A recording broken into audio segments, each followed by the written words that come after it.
balaan nga Dios, nalipay kami ni ini nga gabi nga makapadayon usab kami sa pagtuon sa imong mga pulong. Tuguti Ginoo nga ang balaang espiritu magagahom sa among kasing-kasing ug mga nahuna aron masabtan namo og dugang ang pagtuon namo mahitungod sa kinabuhi ni Ginoong Hesus. Panalangini ang matag usa kanamo bisan ang among mga viewers sa nagkalain-lain nga mga dapit nga karon nagasunod ni ining among programa. Kay kini among giampo sa ngalan ni Hesus. Amen. Amen. Nagasalamat Pastor Arnel Dinasahan. Mayong gabi mga kaigsunan ug mga kapaglaom niya nasab kita dinhi sa atong tulumanon takna sa pagtuon ug karon nga semanahuna atong pagalantawon ang topiko nga nagapanguluhan, the preeminence of Christ. Medyo bugat-bugat nga title mga kaigsunan pero ato kanang paningkamutan uban sa tabang sa balang espiritu nga ato kining masabtan gayod. So medyo the term itself, di ba, the preeminence, nagid siya kabugaton ba? Even if you look at it, even at your first glance nga pagka, lantaw ani, nagid siya lahi nga dating sa panguna-una. So, what is your thought about this kaning expression nga nagaingon the preeminence of Christ? What is the direction of this kanang discussion? Mura siya, it talks something si Jesus Christ sa atong nahibawan, murabag mas mulabaw pa na kaysa surface nga atong nahibawan ug kinsa si Ginoong Hesus. So napay mas lawom-lawom nga nagsulti diha nga ang iyahang pagkalabaw sa tanan. So atong matugkad sa atong pagtuon karon nganong gitawag siya nga mulabaw siya kay sa tanan. Sa tanan. Oh. So murag this is a title nga designate niya nga parang holding a highest rank. So, very important siya kasi namanggoy mga expression din sa atong bersikulo nga atong pagabasahon karon nga medyo na siya ay lahi nga twist, Pastor. Pero tungod kay ato nang gisulti kaning premise nga the preeminence of Christ. So, dito nato siya isulod kung nihaom bagyod siya dito sa gitawag nato nga unsa timong term sabi niya? Pinakalabaw. Sa tanan. Sa tanan. Oh, okay, that's a very good translation. So, ako lang basahon, Pastor Arnel, kaning Colossians 1:15-17, nga gisgutan din sa tong lesson, naman ko'y Bible dala, pero medyo, dili na lang kamutan ako, kay dako-dako.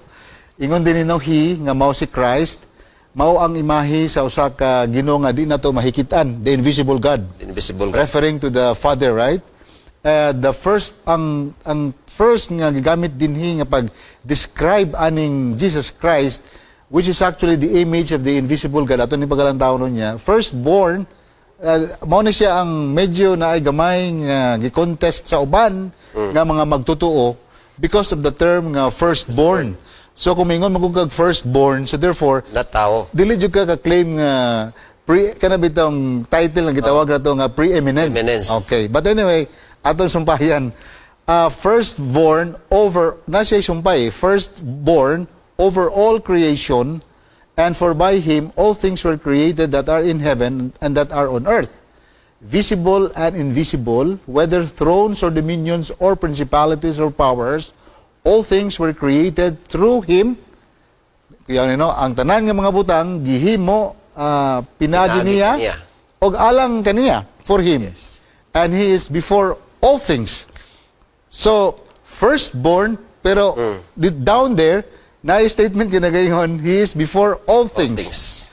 So, that's something nga atong pagalantaon karon. And in him, tanan nga mga butang kanang nahitabo, consist.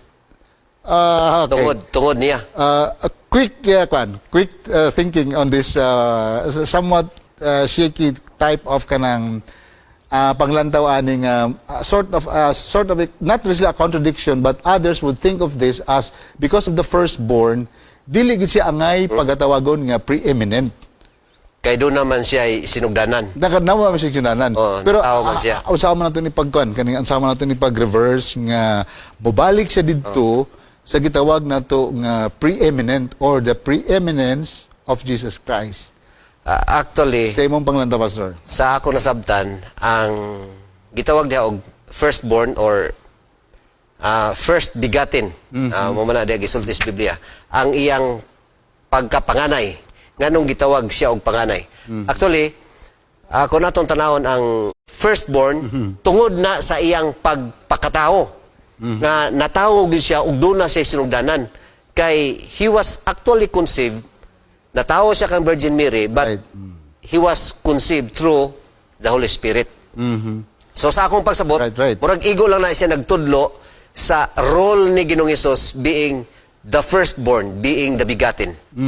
Okay. So, meaning to say, kaning pag-ingon nato nga firstborn, kayo usay, mag-cause ba ni siya o kanang daghan nga mga kanang argument ba? Not only sa other pod nga religious nga groups, no? Even among ourselves, no? Yeah, yeah. Say, maka-encounter ko ni pastor, kay ilang logic mga kunay firstborn, ay daw secondborn. Oh. But based on your explanation, I think it is also explained in our lesson, the way you explain it, nga it does not actually refer to the kanang what is this kanang the birth per se, but rather to the preeminence o kato imong giingon kanina nga insofar as the Jewish practices are concerned, kanang ang firstborn gi-consider nila nga daghan kay nga naay katungod, no, birthright, at tapos ginatan-aw nila nga mas labaw pa kaysa Labaw sa tanan. So not necessarily on the sequential side. Dili kay pag ingon firstborn, automatically na ay secondborn. Yeah. So, it stops there. Kay because it does not actually, parang dili siya ga-collide or does not coincide sa atong perception nga pag ingon nato first na second. So, in this case, wala gid say second. Wala. So, this only speaks of the firstborn kay ingon po dito di pastor because ingon din nga he is before all things and in him all things consist. So sa iya nagsukad. Yeah, okay. So does not really suggest the idea nga he was only created by God the Father and therefore he is considered to be as a created being lesser than the Father. Kay ingon man dinhi, and he is before all things. Before all things. And in him all things consist. So the logic is tong imong gingon is so the begotten not in the sense nga he was created and by the Father and lesser in terms of power compared to the Father. So yeah, what's the additional take on that one? Kay ang firstborn katong giingon nimo nga wala nagpasabot nga dunay secondborn, di ba? Firstborn gitawag siya nga firstborn nagpasabot na siya nga siya maoy labaw sa tanan. So, meaning, maunay kahulugan sa firstborn, labaw siya sa tanan. Pero, kung atong tanawon ang Hebrews tradition about sa firstborn, dili na necessarily nga kung ikaw unang nigawas, you have the right of the firstborn. So, buot pasabot nga naani mo ang birthright. Kay dunay mga example din sa atong lesson nga, si Abraham, dunay duha ka anak. Una, si Ismael. Ikaduha si Jacob. But the birthright was not actually given to Ismael, but to Isaac. Pag-abot kang Isaac, mao gyapon, di ba? si Esau og si Jacob, pero ang birthright gihatag gyapon dito sa manghod. Sa ato pa dunay prerogative ang amahan, ang ginikanan kung kinsa iyang tagaan sa pagkangalan nga firstborn, ang birthright. So, kung atong tanawon pag-ayo, ang firstborn diha nganong naingana ang iyang sistema tungod kay nag-signify na siya, nagtudlo na siya sa unahan mahitungod kang Ginoong Hesus nga siya mooy the only begotten and the firstborn among his brethren and among the dead.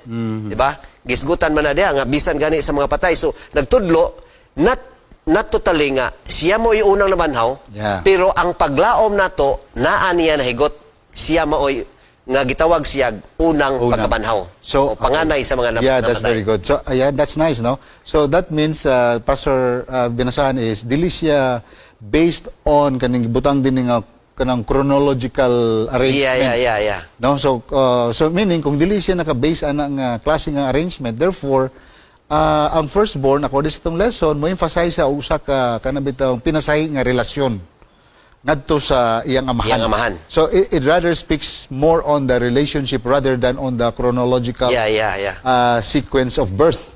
So wala na siya. Kay kung dito magud na ma-focus sa chronological sequence of birth, murag dili na siya fully God kay gi-create ra man siya sa kwan. gi-create naman sa Father. Sa father. Oo. So ang meaning ng firstborn supported by the same kaning nga text nga nakita nato sa mga mabasa nato sa atong memory verse is actually he is actually equal with the father. So firstborn meaning it only speaks of his kanang relationship ngadto sa iyang Ngadto sa iyang amahan. amahan. All right. So dili siya based on a chronological kanang sequence sa birth nga pag kay kung naman ko'y firstborn dapat na po to kitingon nimo nga dapat kung kani dako diri sa kwan gamay-gamay and so on and so forth kay based man on chronological birth, but this one is based on a special relationship a son bears to his father regardless of birth or order according sa ato nga lesson. So therefore makahimo tag conclusion nga he's co-equal with the father. He is also fully God, the same as with the father who is also fully God, because in him all things were also created and consist. Pastor? Mao lang ang atong Yeah, lesson nagsulti nga. He is the image of the Yeah, invisible. that's another one. That's a very Yeah. good thing. Ato nang bagalan Yeah. kaning image din. Yeah. Sige, Pastor, go ahead please. Mao nang gitawag siya image of the invisible God. Tungod kay kung maghisgot lang ta sa atong level sa iyang pagpakatao, so dili siya mulabaw sa tanan. So kinahanglan ang atong pagsabot, atong palawom-lawman, Okay. katong gisulti dinhi sa 17 nga he is before all All things. So nagsukad siya una kaysa tanang mga butang nga atong nakita. So kun unsa ang naa nato dinhi kana tungod kang Ginoong Hesus kay siya labaw sa tanan. Mao nang the preeminence of Christ. Na bisag unsaon nimo you cannot compare Jesus Christ sa tanang mga tao tungod kay lahi siya. Although nag-ingon din nga duna siya sinugdanan, pero nahibaw ta nga ang iyang sinugdanan it is because nag-incarnate siya, nagpakatawo siya gikan sa usa ka tawhanon nga inahan. Ug dunay katuyuan ang Ginoo nga nung iyan ang gihimo nga nagpakatawo siya. But that's another thing. Yeah. Nagpakatao siya. So meaning, dili gina siya nga original nga ingana gid siya nga tao siya. Kay nagpakatao. Nagpakatao. Okay. So Pastor, kanibang another thing din nga ngayon nato pagalantawan is kaning image of the invisible God. Sa imong experience ba nga pastor for so long a time, you were once an administrator and also now the same thing and you're leading out a group of pastors. What is the kanang importance ani unsay implication ani sa akong spiritual life kaning the image of the kaning invisible God? Kanang why there is a emphasis on the term image and then the invisible God? What's the nindot aning angay nato kay nganong gitawag siya nga imahen siya sa dili makita nga Ginoo. Okay. Kay na may daghang pagtulunan mahitungod kang Ginoong Hesus. Ang uban nagunahuna nga kaning usay term nga gigamit na sa theology oneness. Oneness. Oh. Okay. So nagunahuna sila nga ang amahan, ang anak Espiritu. usa na siya ka persona. So Different persons. One different divine. Different Three persons. but one body. One body. Usa lang. Divine. By nature. By nature. Yeah. Usa ra siya. Okay. Mo nay oneness. Apan dinhi gisaysay sa atong lesson nga ang amahan lahi kaysa kang Ginoong Hesus. You're right. Yeah, lahi siya kaysa kang Ginoong Hesus. Distinct being silang duha. So siya dinhi mura siya representation being the image of God. Nga di ba ang atong lesson right. naghisgot man na nga bisan ang tao we are created in the image of God. But later on sa dihang nanganak si Adan, si Eve. so ang iyang kaliwat dito na pod gikan na pod sa iyang image. Yes. Pero from the very start si Adan ug si Eva gikan sa imahen sa Dios. So gikan sa kang Adan ug kang Eva paingon sa iyang imahen. Pero kung atong tan-awon pag-ayo sabto na to pag-ayo nga it is just a reflection nimo sa invisible God. Unya, ang nag-represent niya, mao si Ginoong Hesus. Because, ang atong lesson nagsulti, ang Bible nagsulti nga, He is God from the beginning. Mao man ay naka-preeminence niya. Yes. Kay God siya from the very beginning, wala siya sinugdanan, He was with God. Mao bitaw nang sa John, gisulti hapon diha. Pastor, that's John 1. nice na siya nga point. Akong sundanin mong i-explain ba. So, meaning to say, dapat ang mo represent sa Ginoo, no? Kanang the God itself, or God the Father in particular, should also come from the same rank or the same origin. Yeah. Kay because if that person is not coming from there, dili gid siya ka fully represent. Yeah. Tama ba, Pastor? Oo. Kay for example, ako tawhanon ko I mean, I'm prone to make mistakes, commit sins or whatsoever. Or maybe sometimes, or most of the time maybe, or I do not know, but there will always come a time nga mopaltos jud ko. So meaning to say, in my own personal nga kanang standing, dili jud ko ka fully or absolutely represent as to who really God is absolutely. Kasi di murag listen mo kana bitang murag trabaho bitaw sa ambassador nga madto ka sa laing nasod, mo represent ka ani nga nasod, dapat mo ko da imong representation kung unsa ang gitindugan ani nga nasod, mao pud ang imong fully reveal dito. Dili ka mo masultig something mo against sa imong contrary sa stand sa imong government or policy sa imong government, di ba, Pastor? Tapos kung kuan, so quite related siya as one.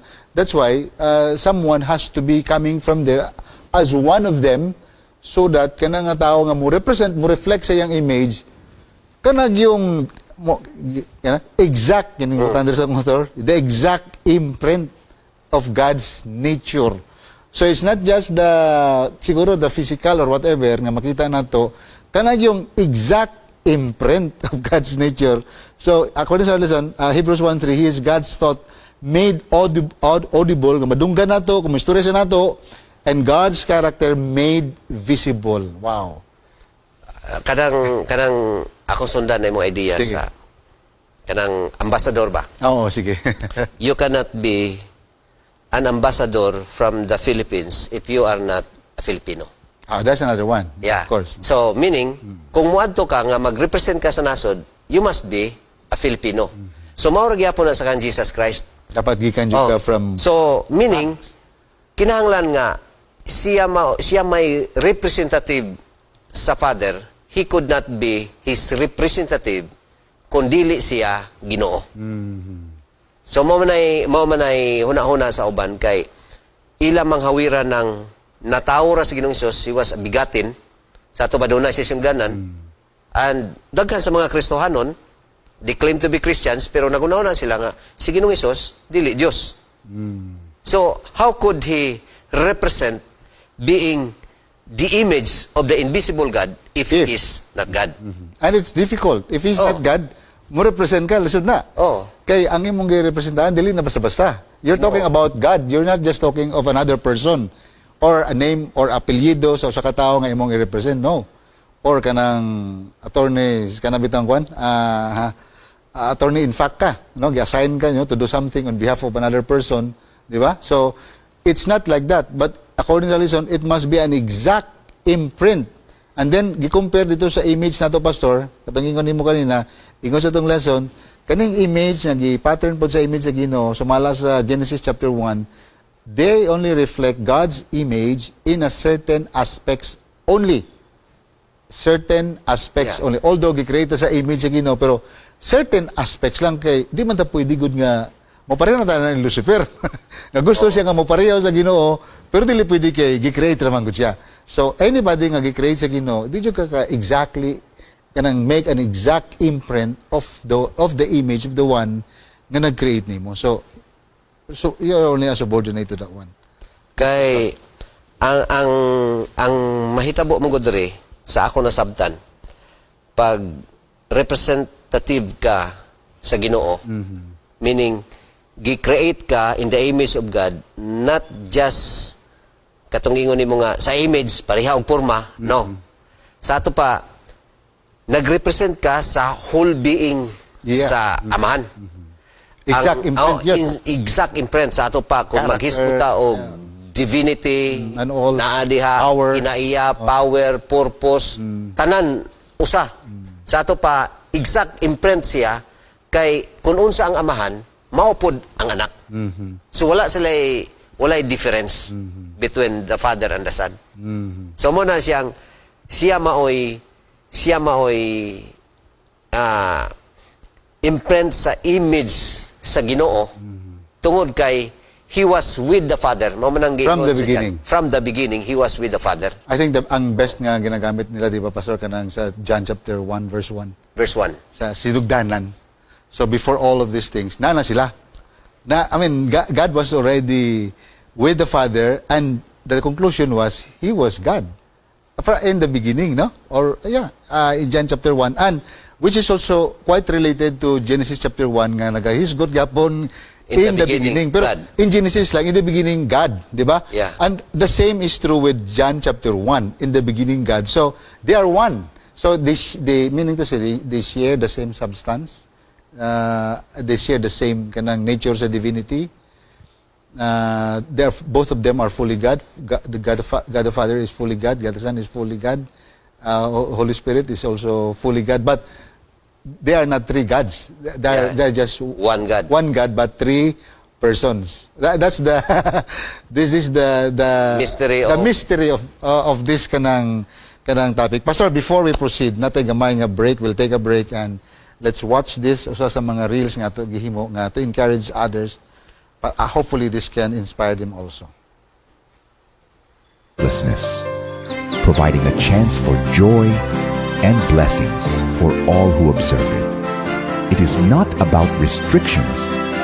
It is about joy, rest, and time with the one who loves you most. Matthew 11:28-30 says, "Come to me, all you who are weary and burdened, and I will give you rest. Take my yoke upon you and learn from me, for I am gentle and humble in heart, and you will find rest for your souls." It invites us to disconnect from our busy schedules and reconnect with ourselves, our loved ones, and something greater. This isn't just for one group. The Sabbath was made for man. and not man for the Sabbath. This means that this is for every person, everywhere, for all time. It's a universal invitation. Many believe that the practice of a Sabbath, a day of rest, is a timeless gift for everyone. Hebrews 4:9-10. There remains then a Sabbath rest for the people of God. For anyone who enters God's rest also rests from their works, just as God did from His. That's why the Sabbath commandment was never changed from Genesis to Revelation, because what He blessed, He never unblessed. Remember the Sabbath day to keep it holy. The seventh day is the Sabbath of the Lord your God. Taking time for ourselves isn't just a luxury, it's essential. Observing a day dedicated to rest and reflection can unlock a profound sense of joy, helping us recharge physically, mentally, and spiritually. The Sabbath can also be an opportunity for connection. Whether it's family, friends, or community, gathering together strengthens our bonds and fosters a sense of belonging. So, why not embrace this idea of rest? Let's make space in our lives for renewal and joy. After all, honoring ourselves and each other is a beautiful rhythm of life. Remember, the Sabbath is not a burden, but a blessing. This message is brought to you by the Southwestern Philippine Union Conference of Seventh-day Adventists and the Communication Department.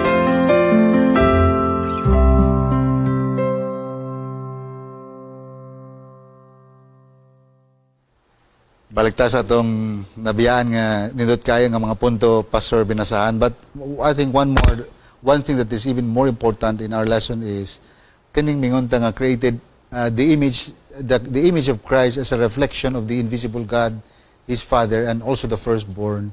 Okay, nindot ang discussion no, sa theological aspect. Pero going down ba, how important is this or these things sa akong spiritual walk with God? I mean, asa na to isulod din and being the firstborn and Jesus Christ, you know, having the exact imprint of the image of His Father when He was here during His ministry on earth. What do all these things mean to my spiritual life and to my spiritual walk with God? Mao ni siya naghatag nato og assurance og pagsalig kang Ginoong Hesus. Yeah. Tungod kay gihulagway ang Dios sumala sa kang Ginoong Hesus. Okay. Sa ato pa kun atong masabtan pag-ayo nga siya mao ang imahen sa dili makita nga Dios, the invisible God. Okay. So ang atong pagtuo mo mahigot diha ma-anchor diha kang Ginoong Hesus ug diha sa Ginoo pinaagi sa representation ni Ginoong Hesus. So mahinungdanon kayo nga atong mailhan ug masabtan og kinsa si Ginoong Hesus nga siya di ay ang imahen sa dili makita nga Dios. Kay pinaagi ni ana ang atong pagtuo mudugang diha sa kang Ginoong Hesus tungod kay siya maoy napadayag Right. nga Dios nga atong nakita nga nagrepresent sa amahan nga wala nato makita. So meaning to say atong pagtudiha kaniya dili mahimo nga kanang pointless murag baliwala siya. Yeah. Kay siya man ang Ginoo. He's not just an ordinary being although nagpakatao siya, but the origin of his being is actually ang iyang gikanan is he's actually God. Otherwise usaw man yung pagpakatao kundi sa Ginoo. That's the real issue there, or the real problem nga i-face ana nga issue kung dili siya Ginoo. Ginoo ra man pwede magpakatao, ang tao di man pwede magpakatao sab. No, di ba? In the real sense nga sa atong kinabuhi. So kung tama ka no, kung atong tuan na kung si Jesus diligid siya kanang fully God, so kato iyang gi-sacrifice sa Calvary, dili to siya sufficient. Di ba? Dili pa igo. Alang ka natong tanan nga mohatag siya og invitation ba to wala pud siya pulos, wala bili, wala Oh. siya bili ang iyang kamatayon kung dili siya Ginoo. Kung dili siya Ginoo. Yeah. So I think that's one thing ang lesson nato ang direction nga gihatag sa atong lesson is for us to really katong gingon nimo nga dapat didto maangkla ang atong pagtuon niya kay siya naman gud ang gipadala sa amahan. Nga mo exact imprint sa iyang amahan. So he really deserves our faith. So kung atong pagtuo siya dapat kanang kinatibukan gid nga pagtuo kay he's not an ordinary being. He represents God and he is one with the Father. And he is not another person or God being created by the Father, but actually the same God the Son and coming from God the Father. So munang kinahanglan gyud nga atong mailhan og kinsa si Ginoong Hesus aron makailata sa amahan. Og ang katuyuan sa amahan atong masabtan pinaagi kang Ginoong Hesus. Yeah. So that's a very good claim nga nga para atong makita nga gipuntuhan sa tong lesson, it's not really for us nga mo create further arguments, but rather with this kanang simple nga presentation nga para sa pastor, it's already enough, sufficient na for me to understand. But dili ta mo stay there, but rather would go down into the practical aspect of this. Sumala sa imong gingon nga kung dili alahi ni siya sa atong ginauhuna nga dili gid siya fully God, it would destroy kanang everything, the total purpose kung anong gipadala sa dinhi sa iyang amahan. So what's the point of believing in him? And what's the point of kanang trusting Him nga knowing nga siya ra pod ang makahatag kanato og kagawasan sa atong mga kapakyasan sa kinabuhi. Pastor.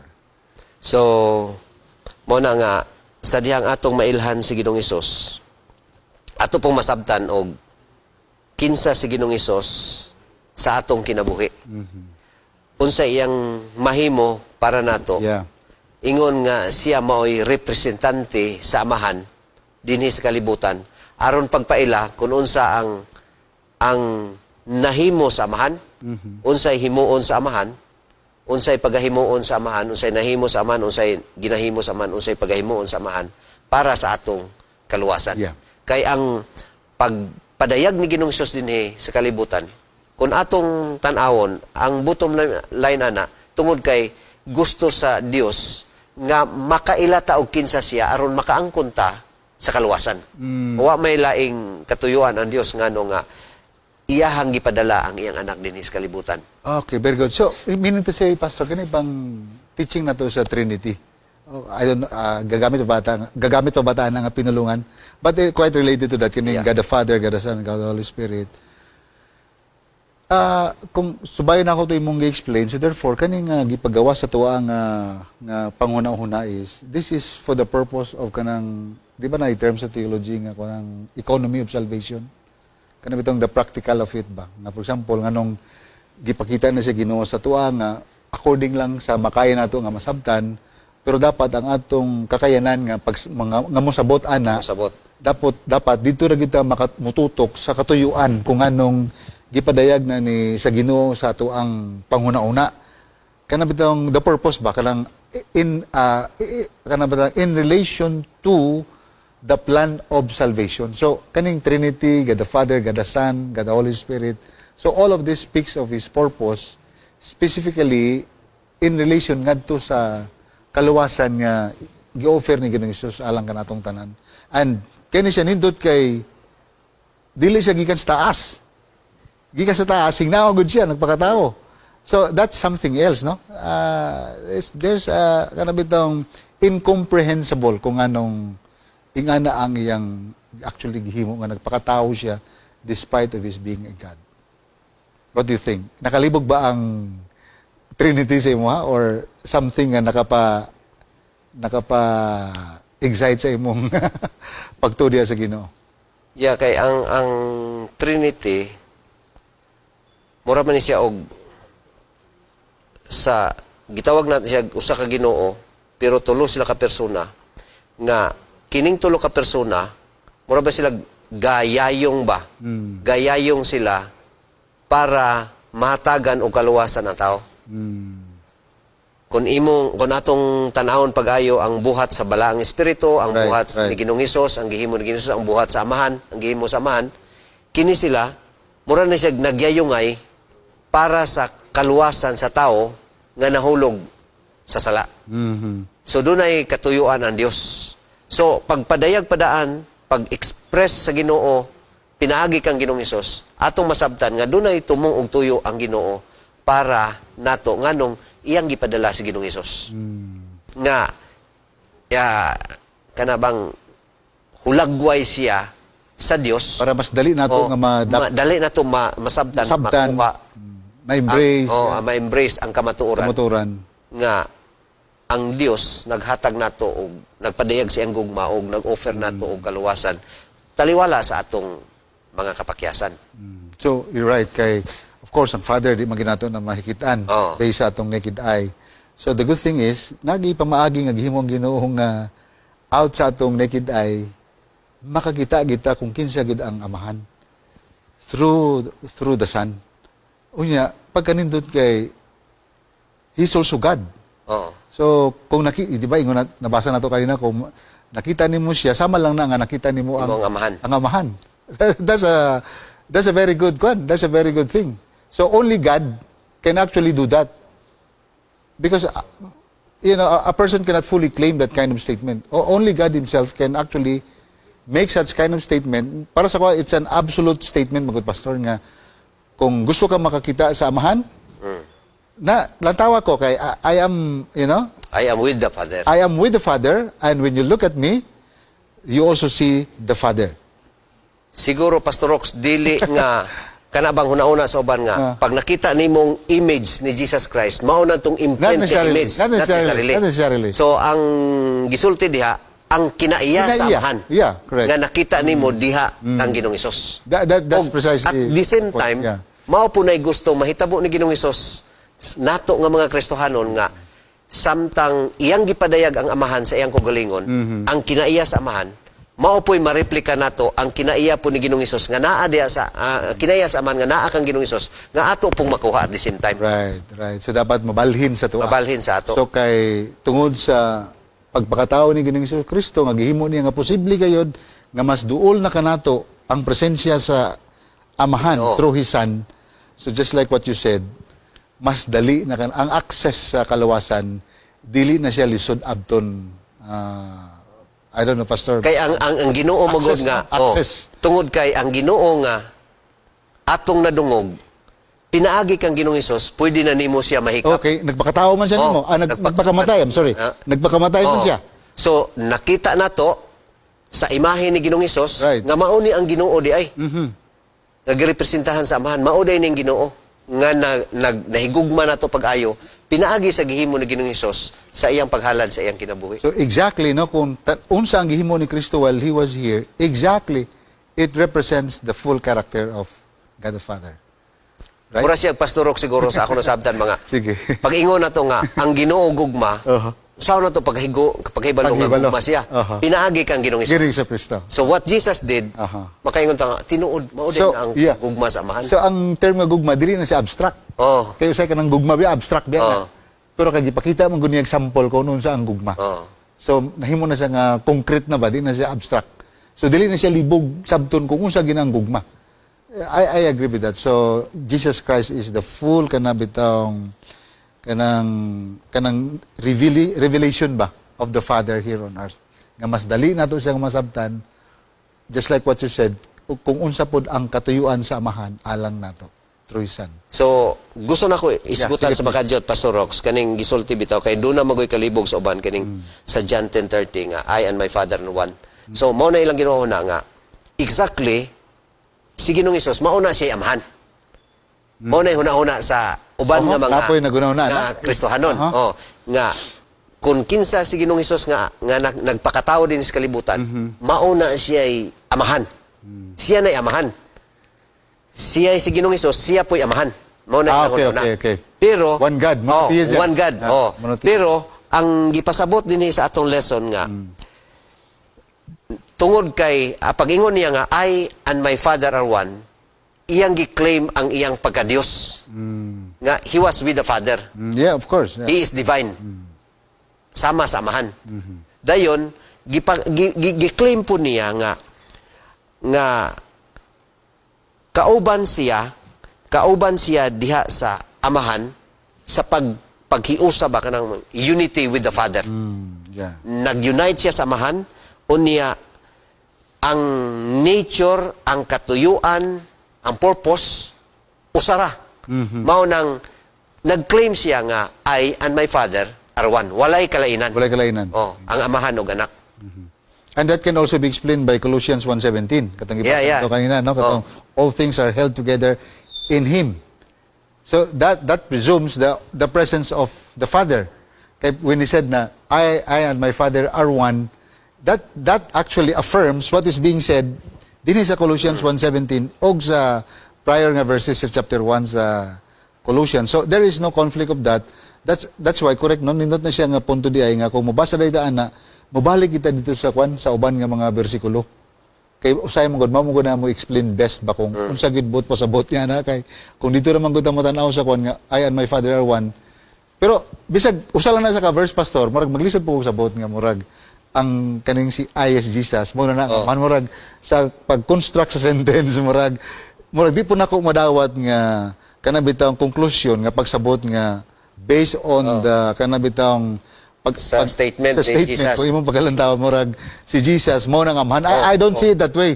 Even if you give that statement to me, just the statement alone, dili na ako makita nga iya na akong pagka-interpret. Pero daghan sa Oh, daghan dahil mga na- Kristohanon nga Okay. mo na ilang una. But anyway, it's Oh. good nga na imo na siya na natagaan og kanang So ang atong lesson na gyud nagsulti lang gyud na dinhi ang atong lesson nga ang claim ni Jesus Christ kung kinsa siya. Within fact sa atong lesson di ba gisgutan Right, diri right, katong right. mga I am. So iyang gi-claim ang iyang divinity. Nga siya gyud ang Ginoo. before Abraham, Oh. I was already. Oh, diba? nagisulti din. So wala pa si Abraham, nanas. Ano siya? Okay, so that's very good. So I think if you still have, wala tayo igo nga panahon, Pastor Banasan, sorry kayo. But hopefully this coming Wednesday, ato ning ma-continue sa lesson din sa Tuesday ug Wednesday o karong Friday sa Thursday ug Friday sa lesson. So daghang salamat sa imong mga inputs, no? Insights sa atong lesson. Nindot kayo.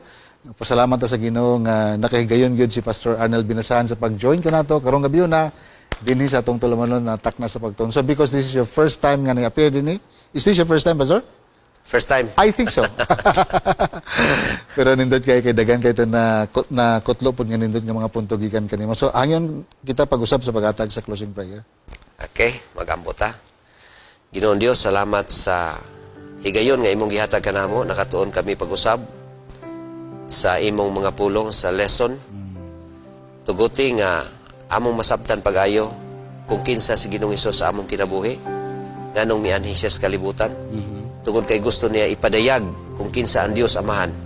Pinaagi sa among pag-ila kaniya o pagdawat kaniya ingon nga Dios o labaw sa tanan, ingon nga among manluwas. Yes, Lord. Salamat kayo nga ikaw magapanalangin sa matag usa kanamo. Ang among pagtuo, ang among paglaom, mahigot diha kang Ginoong Hesus. Ang imahin sa dili makita nga Dios. Kini among giampo sa ngalan ni Hesus. Amen. Amen.